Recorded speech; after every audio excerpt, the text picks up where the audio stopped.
మొదటి గంట చూసా ఆవిడ ఏం చేస్తుంది, ఎవరికైనా మెసేజ్లు పెడుతుందా, ఎవరికన్నా వాట్సాప్లో మెసేజ్ పెట్టి డబ్బులు ఏమన్నా డొనేషన్ లాగా గ్యాదర్ చేస్తేమో. మధ్యాహ్నం 11:30కు ఆ సమయంలో అడ్మిట్ చేశాం.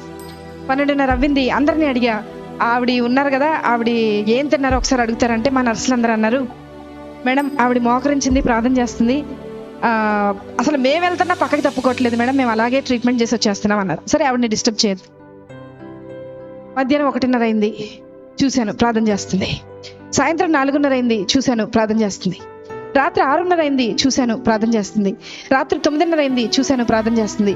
రాత్రి 11:30 అయింది, అంటే ఆవిడ మోకరించి 12 గంటలు అవుతుంది, ప్రార్థన చేస్తుంది. 1:30 రాత్రి, 1:30 అర్ధరాత్రి ప్రార్థన. ప్రొద్దున్న 4 నెక్స్ట్ డే స్టార్ట్ అయిపోతుంది, రౌండ్స్ స్టార్ట్ అయిపోతాయి, సెక్షన్ స్టార్ట్ అయిపోతుంది, అన్నీ స్టార్ట్ అయిపోతాయి, ట్రీట్మెంట్ స్టార్ట్. మాకు స్టార్ట్ అయిపోయింది కానీ ఆవిడకి మాత్రం ప్రార్థన ఎండవల. 7:30 ప్రార్థన.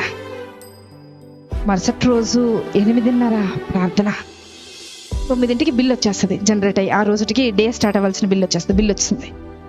అందరు పేషెంట్స్ రౌండ్స్ అయిపోయినాయి ఈవిడ దగ్గర.